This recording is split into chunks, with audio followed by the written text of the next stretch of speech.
Isso é um brinquedo que tem muito em... Isso foi um exercício, uma questão que caiu, né, no Enem de 2014. É o chamado pêndulo de Newton. Esse tipo de... Isso é tipo um...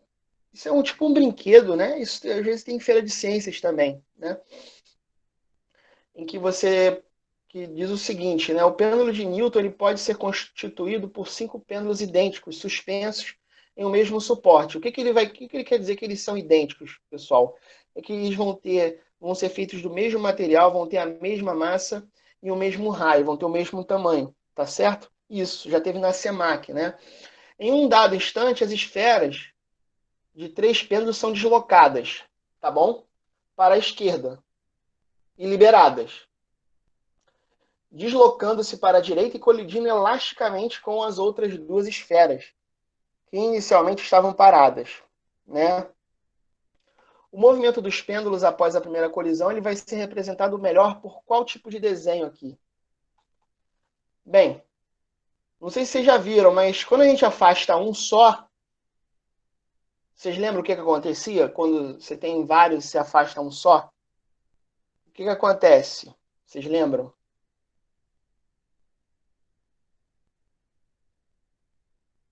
Alguém lembra ou se viu? Acaba um só saindo do extremo, né? A daqui, né? Esse aqui que vocês estão falando, né? Que eu estou apontando o mouse, né? Isso. E aí, é, a gente vai resolver esse problema aqui e vocês vão ter oportunidade agora de entender por que isso acontece, né? Bem, ele está dizendo aqui que essa colisão ela vai ser elástica, tá certo? Isso significa que vai conservar a energia do sistema, né? Mas o que a gente vai usar aqui para resolver essa questão vai ser a chamada conservação da quantidade de movimento, tá? Vamos ver o que é isso primeiro. Vamos ver primeiro o que é quantidade de movimento, né? Quantidade de movimento a gente representa pela letra Q, tá? Como é que você define a quantidade de movimento? É uma definição, tá bom, pessoal? Você tem um corpo com a massa m andando com a velocidade v. Como é que a gente define a quantidade de movimento desse corpo? É simplesmente mv, né? Quanto maior a massa de um corpo e maior a velocidade desse corpo, maior é a quantidade de movimento que esse corpo tem, que ele carrega, que esse corpo transporta, né? E a gente vai ver o seguinte, quanto maior for a quantidade de movimento de um corpo, mais difícil é de fazer esse corpo parar. Você vai ter que fazer uma força maior, quanto maior for a quantidade de movimento desse corpo. É só você pensar o seguinte, imagina uma bicicleta, né? Tá certo? Uma pessoa andando de bicicleta, uma certa velocidade comum aí, sei lá, 10 km por hora, velocidade baixa. E pensa num caminhão gigante, uma carreta, a 100 km por hora, né? A carreta ela tem uma massa grande e tem uma velocidade grande. Então ela vai ter um Q grande, uma quantidade de movimento grande. Já a bicicleta, em comparação com a carreta, tem uma massa e uma velocidade pequena. Então tem um Q pequeno em comparação com a carreta. E aí a pergunta é, qual dos dois eu vou ter que fazer? Vai ser necessária uma força maior para fazer parar, pessoal? O caminhão, né? Por quê? Porque ele tem uma quantidade de movimento grande, né? Por isso que a quantidade de movimento é proporcional à massa, né? E a velocidade, é o produto das duas, tá bom, pessoal? No outro problema, a gente vai relacionar exatamente a quantidade de movimento com a força. Na verdade, a gente vai associar, a gente vai relacionar a variação da quantidade de movimento com a força, né? Tá bom? E aí a unidade de quantidade de movimento no SI é o quilograma vezes metro por segundo. Isso é fácil de ver.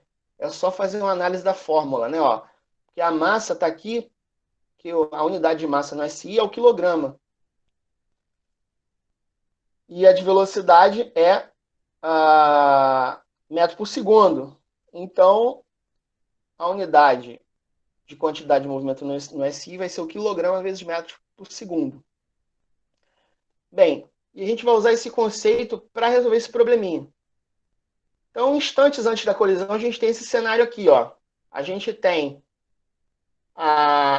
os três pêndulos se movimentando para a direita. E eles vão se movimentar todos com a mesma o quê?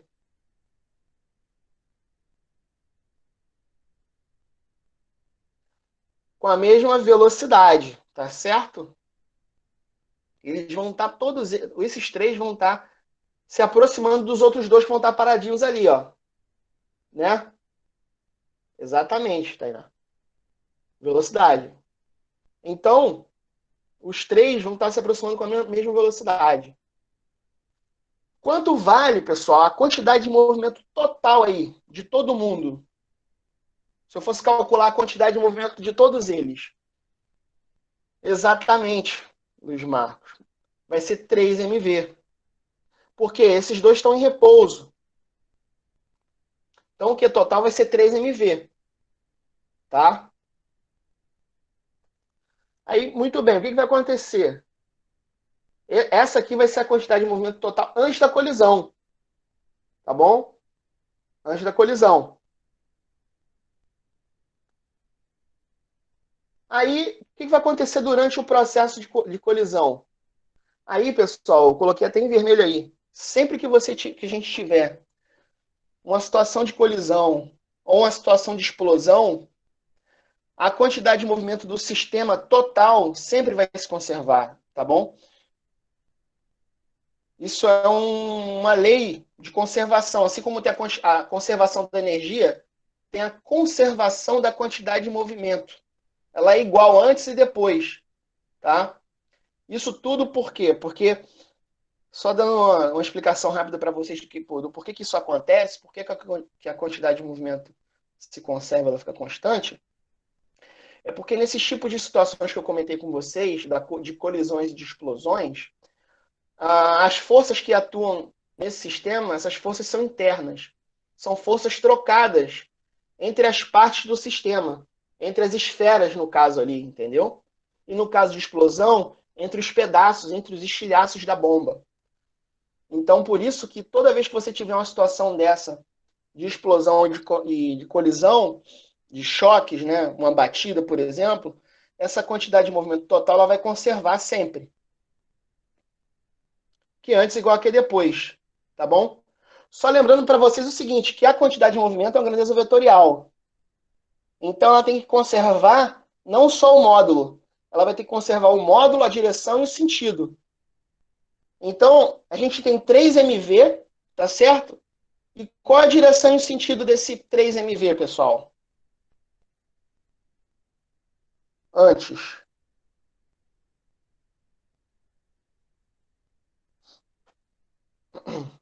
Para a direita, né? Horizontal da esquerda para a direita.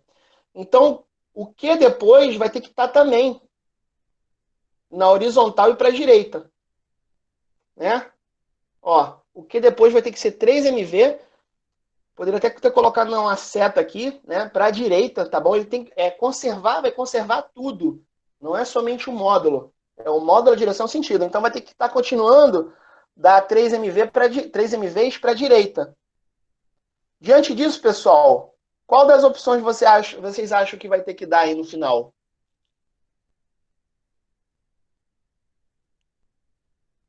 Qual vai ser a opção correta? Isso aqui, exatamente no momento da colisão, né? No momento da colisão. E aí, eu desenho o que vai acontecer no instante da colisão. Tá todo mundo ali, né? No instante que aconteceu a colisão. Alguém falou letra E. Mas se você olhar a letra E, dá quanto a quantidade de movimento na letra E, pessoal?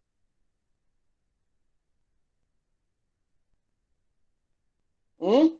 Vai dar 3MV? Vai dar MV. Aí não pode, né, pessoal? Porque se for só MV, MV é diferente de 3MV. Vai ter que dar 3MVs.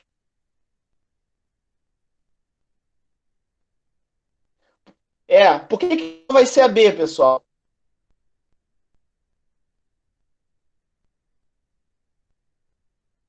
Porque na B você tem 3 MVs também para a direita. Exato, porque além das três para a direita, você tem duas outras indo para trás. Isso cancelaria uma parte desse 3MV, entendeu? Descontaria. E o total não daria 3MV. Tá certo? Uma parte desse. Quer dizer, teria 2MVs para a esquerda. Você cancelaria, não daria. Né? Então a resposta vai ter que ser letra C. Né? Isso por quê? Porque o choque é elástico, tá bom, pessoal? De repente, numa situação letra B, poderia se o choque não fosse elástico. Mas o choque elástico significa que a energia é conservada. Né? Então, isso vai acontecer o seguinte: o que vai acontecer? Duas vão parar e três vão embora. É isso que vai acontecer.